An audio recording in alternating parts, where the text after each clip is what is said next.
Jurassic Park here. He's a bit pissed off. So I stupidly forgot to bring batteries for my GoPro today. So we're just building the engine up. Catch cam plates on, coil packs, high pressure pump, as you can see with the drilled out feed. So we're just going to do his injectors now.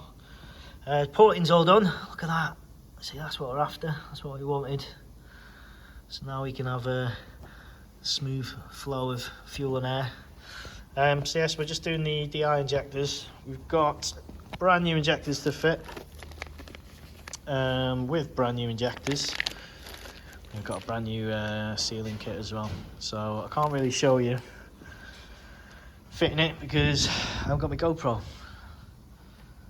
But yeah, I mean, you're not missing much anyway. There's plenty of footage of me doing similar things. But yeah, getting there now.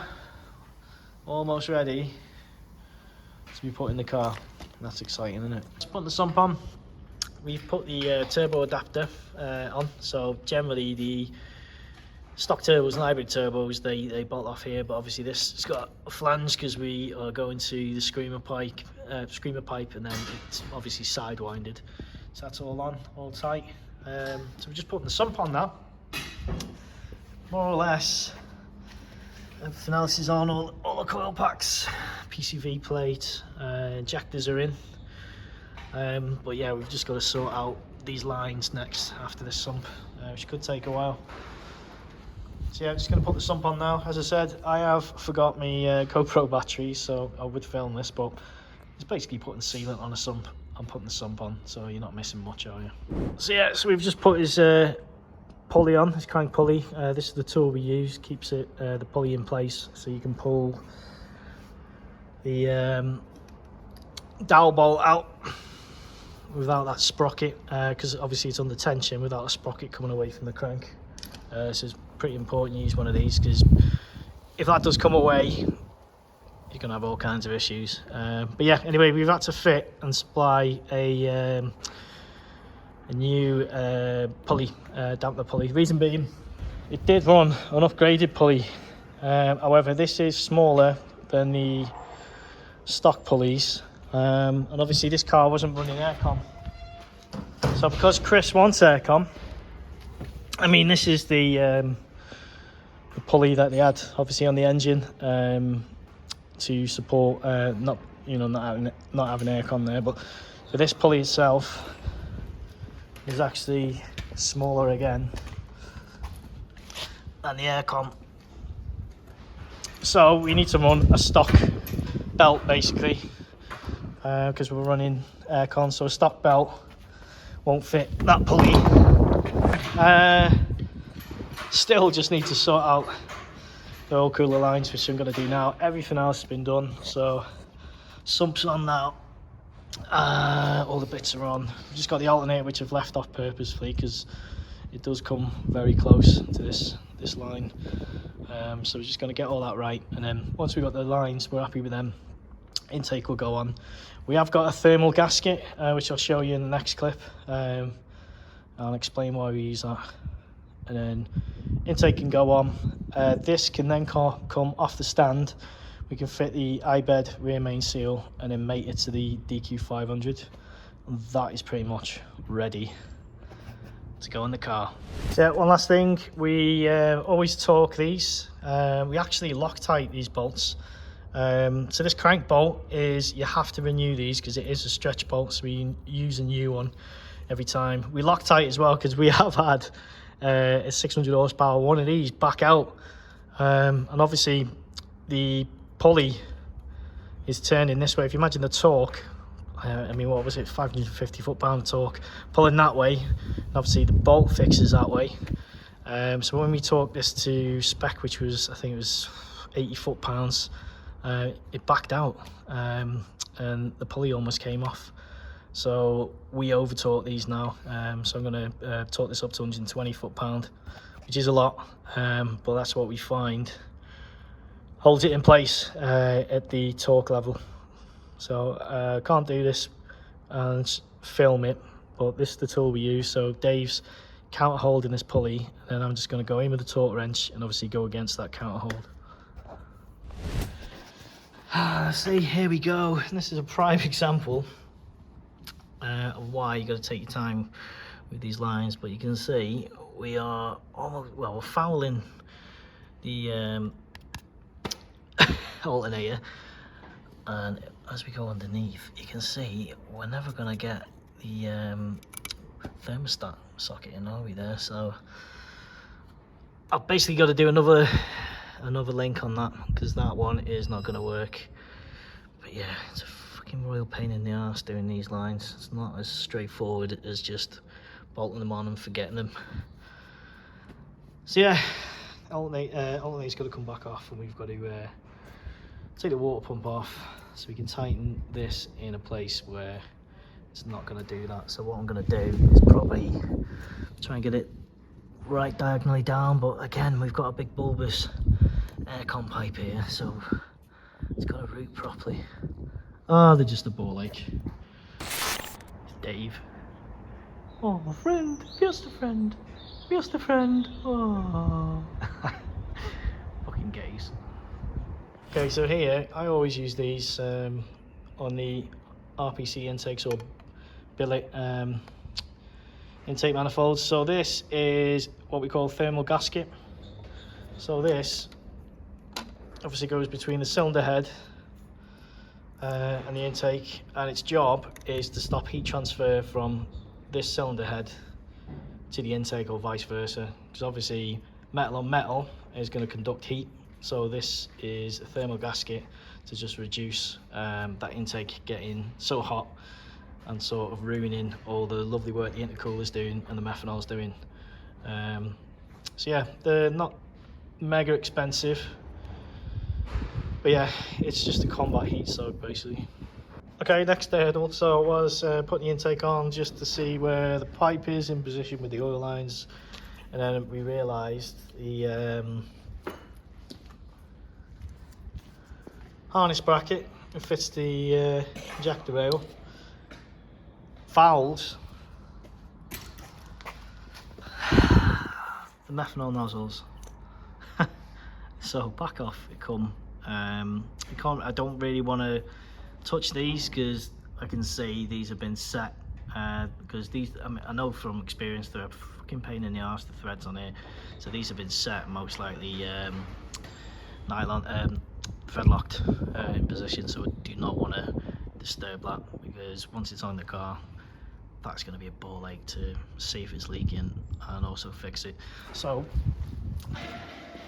we've taken it off, which obviously exposes a bit of bare wire, so I'm just running some loom tape to tidy it up and neaten it up, and then we can put the injectors back on and hopefully the intake will go on without issue. So we've just mocked up the intake, so this is on tight. You just noticed, if you can look in there, that is not ideal. That methanol line basically goes over the pressure sensor, the rail pressure sensor. I mean, that's how it's been made and designed. As I said, I do not want to touch these, so that is going to be what it's going to be. But you can see how tight this is. I mean, this is actually touching the plastic of this alternator, so what I might do is just take a little chunk out of there, because ideally I don't want the two of them touching. But yeah, this is the way we're going to route the lines. So the lines are going to tuck under right at the back there. So we've not got too much of a kink on that bottom line. I mean, this is loose at the moment, but if I push this right back, I'm fairly confident we're going to get the thermostat connector in, and then this is obviously all fine. So yeah, I'm fairly happy with that. Okay, so we have got a special rear main seal for this. This is the Ironbed rear main seal. Because of the massive amounts of crankcase pressure this is going to blow out, we recommend upgrading the rear main seal, purely because the stock one just isn't strong enough. So yeah, so we've got a brand new one here. I'm going to stick this on, and then we can get the flywheel and the gearbox mated. But yeah, exciting times. So it is I-bed flange seal on, and Dave's just going to put the flywheel on, and then we can mate it to the gearbox, and we can basically sit this engine in, because I've got quite a bit left to do on it. I mean, we've got his top injectors to plumb in and wire, and then we've got to route this monstrosity of the turbo lines and the heat matrix there. So yeah, take it away, Dave. So this is a DQ500 flywheel, obviously mating to a DQ500 box, which is the RS3. Yeah. So we've just mated the DQ500 up. Now we've just got to put the bolts in and the transfer box. And it may look like it's almost ready, but we still have got quite a bit of work to do on it. But yeah, at least that part's done. So yeah, it's getting a bit late in the day. We need this engine stand, this engine jack, sorry, engine lift, first thing tomorrow. So I did want to film this going in. But yeah, we are putting the engine in now.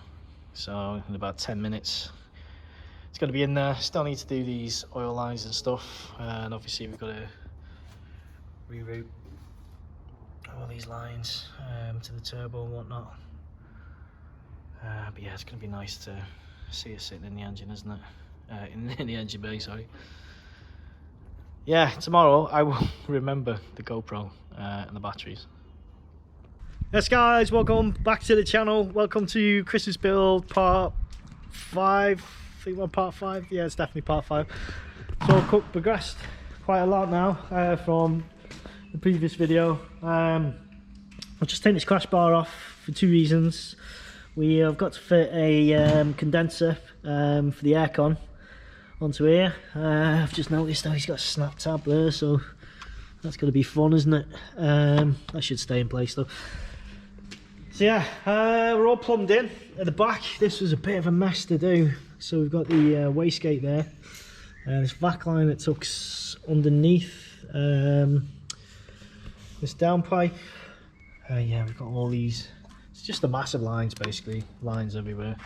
So we've got to put his fuel rail in and his injectors. We need to do away with these engine lift eyes, because obviously the upgraded fuel rail is going to hit that, so it's not going to fit with them on. So we'll take this one off as well, just so it looks even.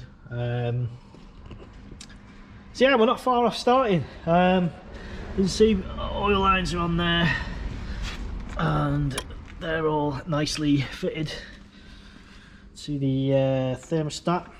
So reason why I have taken this crash bar off is I've just had to cut, you can just see, get one hand, just had to cut this lip here, see where it used to come out, just so we can fit this cooler onto the crash bar. However, because I always get carried away, we obviously paint this where we've cut so it doesn't rust, and while I was there I just ended up painting the whole thing because there was a bit of rust here and there in places, so we give it a clean. I'm just waiting for that to dry now, so I can't really progress any further with that, but that'll look nice, won't it? We like things looking nice. So yeah, so obviously his cooler is going to go here. We need to get the condenser off, which we're going to take that off a Audi 8Y, the yellow one actually, which we've got. I don't know if you can see, just over there in the background. So that's what I'm going to do now. Pull the front end off that Audi, get the condenser off, and then we can put the last pipe from the aircon pump, route the radiator on. That crash bar hopefully be dry some point this afternoon, so we can get that back on, and then we can plumb all the turbo and pipes on. Just need to make a little gasket for this, for the oil return. And what else have we got left to do? And I think I've just got his coil pack grounds to do, and then we can get this started. I think. Pretty sure. I mean, I'll probably find something else. But yeah, so turbo in position. I'm going to sort that out. Just took this lambda wire away behind the heat shield here. And as I said, everything else is plumbed in, so it is already, almost all ready to go. So there we go. It's just mocked up at the moment. I've just got to put some more bolts on the bracket, but that is how we want it. So we're going to have nice clearance here for our lines, not too close to this, so we can route them this way, and then up here onto the thermostat. Right, I've just got to get this twatting air condenser off this S3 now. It's going to be fun because it is raining. Wish me luck. The aircon radiator we're supplying, we're just trying to get it on these tabs. It's got locating tab here, but obviously because it's different from an S3, what I'm going to have to do is just cut this corner off here because it's just getting stuck here. So if we cut that down and across, that should slide home and slide flush with this, with what we want it. At the moment it's sitting like this, so we want it sitting like that. But yeah, faff, everything's a faff. So yeah, so we just cut this corner now. So this hopefully should sit in and go down flush. A little bit of persuasion. There we go. So there we go. There's our freshly painted crash bar with the oil cooler now on where we want it, and aircon now. So yeah, so this is ready to go back on and stay there now on the front end. But before that, we're just going to make sure. So we've got things like, this is obviously boost pressure. Going to the controller. Now I'm going to route this behind here so it comes out this way. But again, this is everything we have to look out for, is pipes being squashed and pushed against each other. So we're just going to make sure everything is going to go on smoothly. And then we can bolt all this together, get the oil lines on. I have got to still make some oil lines for this to the radiator on the front. That won't take long. But yeah, I'm going to route that so just behind this pipe. Because obviously this engine's going to have movement. You can already see just there where it has rubbed against something previously. So yeah, you just got to think and not just throw parts together. Engines. Yeah, so this one's having new engine. We're just swapping all the bits over. This engine is absolutely fucked. You see all the nice shiny metal in there. So yeah, all coolers on. Nicely new painted front. Lines are coming out nice and clear to the thermostat. And then underneath, we've just got this nice clearance. We just struggled putting this dog bone mount in, but it's in now, so we just need to get it bolted. But this is pretty much ready. So, well, it is ready to go all back together. I've just sleeved some silicone here because obviously we've got a potential rubbing marker. Aircon's in. Got a nice aircon radiator now. So we can get that charged. He's got his aircon back. Yeah, I'm happy with that. And that should all hide neatly behind the bumper. So now what's left to do is give this turbo a clean, get this turbo on, and then it is just doing his harness and we can start this. Looking forward to that.